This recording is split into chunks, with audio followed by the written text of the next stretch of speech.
Good afternoon, dear viewers. It's midday on Équinoxe television. You're welcome to the bilingual news. Pascal Tanque, bon après-midi. Bon après-midi, Glory Mala. Mesdames, Messieurs, bon après-midi et bienvenue à cette session d'information de l'après-midi sur Équinoxe télévision. En ouverture de ce journal dans la région de l'Est, malgré le mot d'ordre de ville morte, quelques élèves ont pu se rendre dans leurs établissements où les cours sont dispensés. Les autorités multiplient cependant des appels au retour au calme et des sensibilisations. Le reportage est signé Benjamin Sam.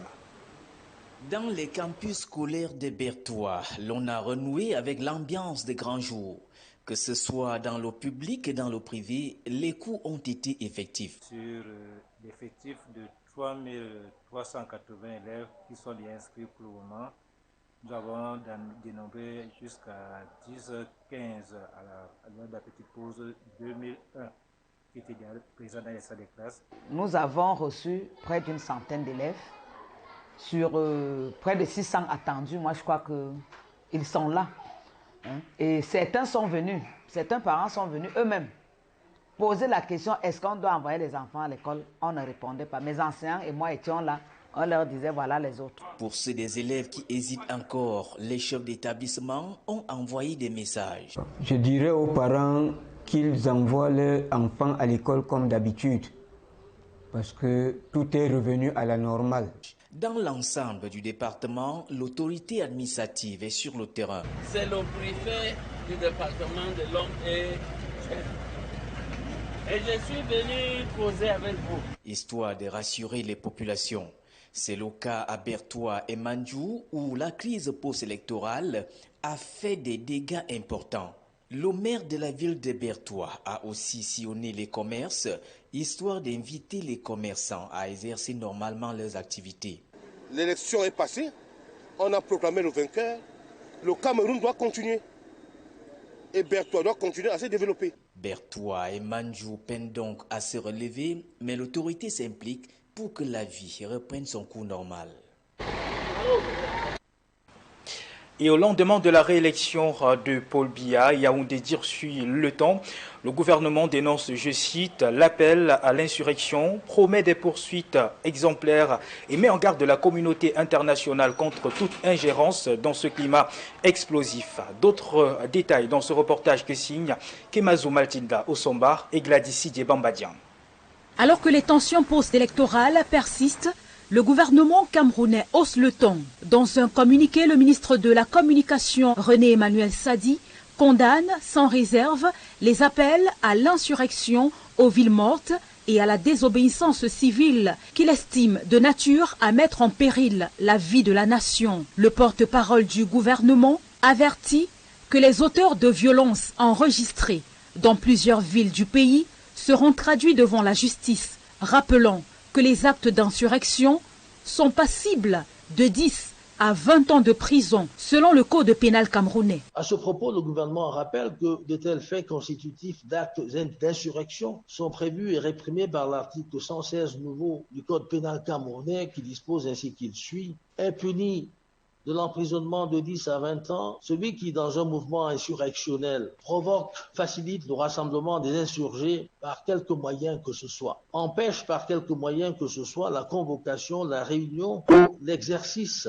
de la force publique ou s'en empare. Sur le plan diplomatique, Yaoundé met également en garde certains partenaires internationaux jugés trop critiques vis-à-vis de la gestion de la crise post-électorale, leur demandant de respecter la souveraineté du Cameroun et de s'abstenir de toute vue partisane. C'est aussi le lieu d'en appeler à l'objectivité des représentants des pays amis et autres partenaires internationaux dans le regard qu'ils portent sur les enjeux qui nous interpellent et leur prise de position sur nos réalités structurelles ou conjoncturelles. Le gouvernement entend rappeler qu'ils ont pour vocation première d'œuvrer au renforcement des relations entre leurs pays respectifs et le Cameroun, qu'ils ne devraient en aucun cas se muer en donneurs de leçons et qu'ils devraient éviter que leur prise de position ne s'apparente à des vues partisanes susceptibles de déteindre sur nos relations avec leurs pays respectifs. Le gouvernement camerounais appelle enfin le peuple au calme, au patriotisme, assurant que l'élection présidentielle relève désormais du passé et que la priorité doit désormais être la mise en œuvre du septennat de Paul Biya. Déclaré vainqueur avec 53,66% des voix par le Conseil constitutionnel le 27 octobre dernier. Reste que sur le terrain, la tension demeure palpable. Quel traitement subissent réellement les personnes arrêtées après les manifestations post-électorales? Une semaine après la répression des contestations, avocats et défenseurs des droits humains sonnent la sonnette d'alarme. Détention jugée dégradante, droits restreints ou encore inquiétude croissante. La société civile redoute une dégradation généralisée des conditions carcérales au Cameroun. Des précisions dans ce reportage de Josiane Ngok et Donald Breskamga. Dans cette vidéo prise au groupement de gendarmerie territoriale de Douala, de jeunes gens soumis à des exercices sous la pluie. Des dizaines de personnes arrêtées lors des récentes contestations de rue et dont la société civile dénonce le traitement humiliant. Pour certains manifestants arrêtés, difficile pour leur famille de savoir où ils se trouvent, un collectif d'avocats mis en place pour la circonstance dit connaître les mêmes restrictions. Il est quasi impossible de rencontrer les manifestants. Cette situation s'observe beaucoup plus dans la ville de Douala. Depuis le samedi 24, on n'a pas eu accès aux manifestants, soit à la Légion, soit à la PJ. Il nous a été plusieurs fois opposé le refus de rencontrer ces personnes. Un groupe d'une centaine de personnes a été placé en garde à vue administrative à la prison centrale de Douala avec soins médicaux à la charge de leur famille d'après le gouverneur de la région du littoral. Une précision qui scandalise dans les milieux de défense des droits humains. Je précise ici que pendant la garde à vue ou des arrestations, manger, être soigné, être en sécurité relève de la responsabilité de l'État et non des familles. Le collectif d'avocats commis pour la défense des manifestants parle de plus de 1500 personnes arrêtées, dont des mineurs à Douala, Maroua, Bafoussa, Mougaroua, entre autres. Un contingent qui aggrave les conditions de détention déjà alarmantes dans les prisons et les unités de sécurité, se désole Philippe Nangad. Par exemple, il n'y a aucun commissariat ou aucune gendarmerie qui dispose d'une cellule disposant des chaises, même des bancs. Quand on dit qu'on vous détient dans un commissariat, ça veut dire que vous êtes debout. Les ONG rappellent que le Cameroun a été récemment épinglé par les Nations Unies pour l'augmentation des cas de torture dans le pays. Le barreau du Cameroun a lui interpellé le gouvernement sur les arrestations arbitraires qui accompagnent la répression des manifestations en cette période de post-électorale. Et vous l'avez certainement remarqué, la connexion Internet connaît de fortes perturbations sur l'étendue du territoire national depuis quelques jours. Les entreprises et les usagers peinent désormais à envoyer ou à recevoir des données ou même à pouvoir faire des recherches en ligne. Comment comprendre cette situation dans le contexte actuel? Nos reporters Lionel Kamkoum et Stéviane Tepeyamfa ont rencontré un expert en sécurité cybernétique. Écoutez. Depuis plusieurs semaines, la connexion Internet tourne au ralenti dans plusieurs régions du Cameroun. Pages qui refusent de s'ouvrir, appels en ligne impossibles, téléchargements bloqués. Une situation qui agace de plus en plus les internautes. Vous voulez que vous connectez à Facebook qui est aujourd'hui l'un des réseaux les plus visités comme le marché central. Vous avez les mégas, vous n'arrivez pas à avoir accès. Donc on se pose bien la question pourquoi c'est en cette période qu'on a toute cette difficulté. Et parfois on a des mégas qui s'écroulent, on ne sait même pas comment ça part. Face à ces blocages, certains refusent de rester déconnectés. Pour retrouver un peu d'air dans cet espace numérique, des experts en cybersécurité recommandent d'utiliser un Virtual Private Network, VPN, capable de contourner certaines restrictions d'accès. Un VPN, réseau privé virtuel, est tout simplement un outil, une solution logicielle qui va nous permettre de créer un tunnel sécurisé sur Internet, nous permettant de basculer l'ensemble des trafics sur notre terminal via des canaux un peu plus sécurisés, un peu plus anonymisés. Tout ce que vous avez à faire, c'est d'opter pour Proton VPN, qui est un VPN qui offre une version freemium. Réseau privé virtuel est tout simplement un outil. Mais encore, faut-il savoir comment s'y prendre pour naviguer librement et en toute sécurité. Première des choses, vous activez votre forfait comme vous avez l'habitude de le faire. Deuxième des choses, vous installez votre VPN sur App Store ou bien sur Play Store en fonction de vos préférences.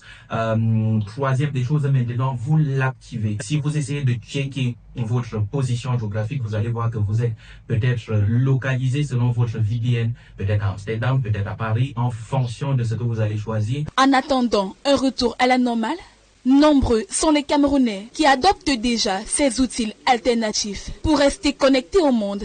D'après les spécialistes, le VPN n'est plus seulement un simple logiciel, mais une véritable révolution numérique dans un pays où se connecter devient chaque jour un peu plus difficile. Et dans le reste de l'actualité, parlant santé, Novembre s'étend en bleu, un mois pour briser le silence sur la santé masculine. Cancer de la prostate, du pénis ou encore des testicules. Au Cameroun, c'est près de 2000 hommes qui sont touchés par cette maladie chaque année. Mais comment connaître les signes de cette maladie ou encore comment la prévenir? Nos reporters Cédric Chouna et Claudia Essia ont rencontré un urologue. Voici leur reportage.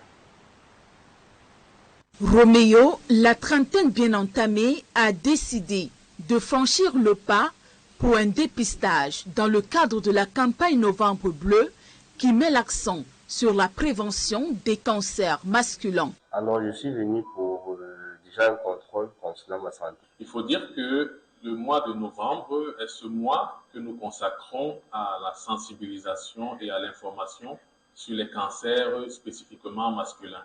J'entends par là le cancer de la prostate, le cancer du testicule, le cancer du pénis. Chaque année, environ 2200 nouveaux cas de cancer de la prostate sont enregistrés au Cameroun. Que la prostate, c'est une glande, un organe, ce n'est pas le nom d'une maladie. Cet organe a pour rôle de produire et de fabriquer le sperme. Alors, le cancer de la prostate est donc le développement de cellules anarchiques au sein de cette glande. Malheureusement, la race noire est plus exposée à avoir cette maladie. Il y a d'autres facteurs qu'on retrouve aussi, notamment l'obésité, l'hérédité. Maladie silencieuse, il touche principalement les hommes de plus de 65 ans.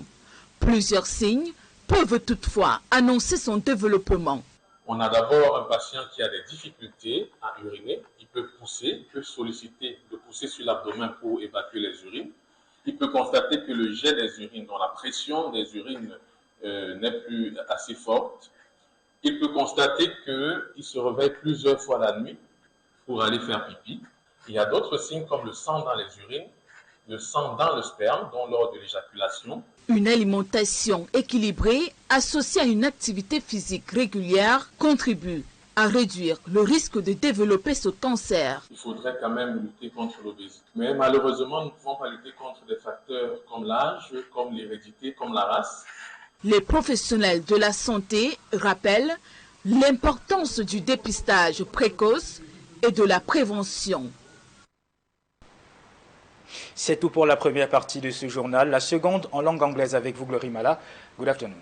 Merci une fois de plus, Pascal. Thank you, ladies and gentlemen. Good afternoon once again. And thanks for joining us on today on the midday bilingual discast on Équinoxe television. We take you to Marché Dakar market in the Douala 3 subdivision where the atmosphere remained tense on the second day of the nationwide ghost town announced by the opposition leader Issa Chiroma Bakari. Our reporter Babila Jonathan presents to us the face of Dakar market early this morning. Business is picking up timidly this morning in the Dakar market in the Douala 3 subdivision. You can see right behind me, it is a section of the market, and you can see some people there going about the business activities, but not as usual because of the ghost town within the context of the post-election protest orchestrated or called for by Issa Chiroma Bakari, who is claiming his victory in the October 12th presidential election. This place right behind me is often as busy as the beehive, as early as 5 a.m. every day, because it's from Monday to Friday or Saturday. But today it is not very busy as it is often on normal days. But some business activities are going on there. And on the other side of the road, heading to Pont Blanchisseur neighborhood, some little business going on there. And when you go up towards Brazzaville, the situation is not very much different. It is not business as usual, but there is some business going on. This place right to my right is open. There are often many bike riders in this area to transport people to Aqua, to the Douala Central Market, to other parts of the town. But this morning I can see just 2 bikes standing there. It is an indication that things are not happening as usual here at the Dakar roundabout in the Douala 3 subdivision. And now to the other side, that's the F roundabout. It is empty this morning. It is not business as usual. That's it. That's the situation this morning. Thank you, Babila Jonathan. And on first day of day one, and on day one of the 3-day nationwide ghost town protest in Douala, saw the major business neighborhoods like Dokoti Roundabout and Dakar Market nearly deserted, with shops all closed and very few vendors. Only a handful of traders were able to show themselves in the market in order to sell their goods, citing guarantee from local authorities. As our reporter Sekjuk Chakucho visited some of these neighborhoods and compiled this report. As the nationwide ghost town protest grips Cameroon, scenes of total paralysis are being reported across the country. At Ndokoti Roundabout in the Douala 3 subdivision, shops remain closed this Monday. One of the largest business neighborhoods in the city of Douala does not reflect its usual busy appearance. Ça fait peut-être pratiquement 1 heure de temps que je suis là, mais il n'y a pas les clients. She says it's been an hour she is here to sell, but no one comes to buy. She explains that the inhabitants fear for their life due to an announcement of a 3-day ghost town that should be observed in the city of Douala. And the inhabitants, for their security, prefer staying indoors. J'ai eu peur, je suis resté à la maison, je venais à peine d'arriver. Mais lorsque tu n'as pas l'argent dans les poches, tu vas rester à la maison faire quoi? Les enfants attendent. The same atmosphere is observed at the Dakar market. Here, vendors brave the odds, insisting that they have to come out and sell, citing the guarantees given by the senior divisional officer of the Ruri division. Upon my arrival, as soon as I started setting up my goods, I was asked to close my shop. This was to respect the ghost town policy. I insisted and said I wouldn't close. The senior divisional officer reassured us of our safety when we come to open our shops.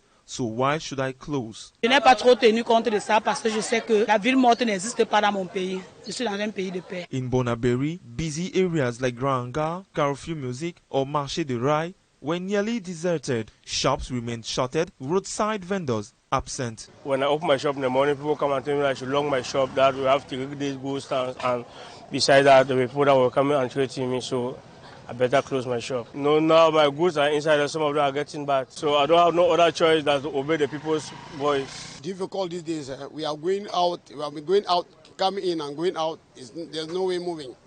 I brought my bike, even just to tie the chain, it was difficult. Even to change the sprocket, another problem. So it seems the whole, I've gone right down to Rai. From this Rai, I was at Anse Road, where we usually buy our parts. It's difficult, it's locked, and so it makes people to be so horrible, difficult. This act of silent protest, which began on Monday, is a peaceful way of resisting against what most Cameroonians describe as a stolen election and decades of political repression.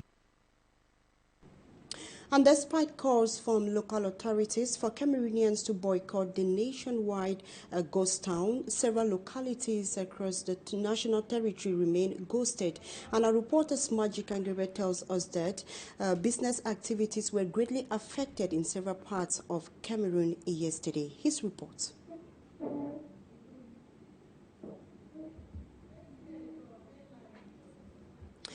As we earlier mentioned, despite calls from local authorities for Cameroonians to boycott the nationwide ghost town protest by the opposition leader Issa Chiroma Bakari in a way to claim his victory, several localities remain ghosted. And our reporter Magic Angebe tells us that business activities were greatly affected in several parts of Cameroon yesterday morning. His report.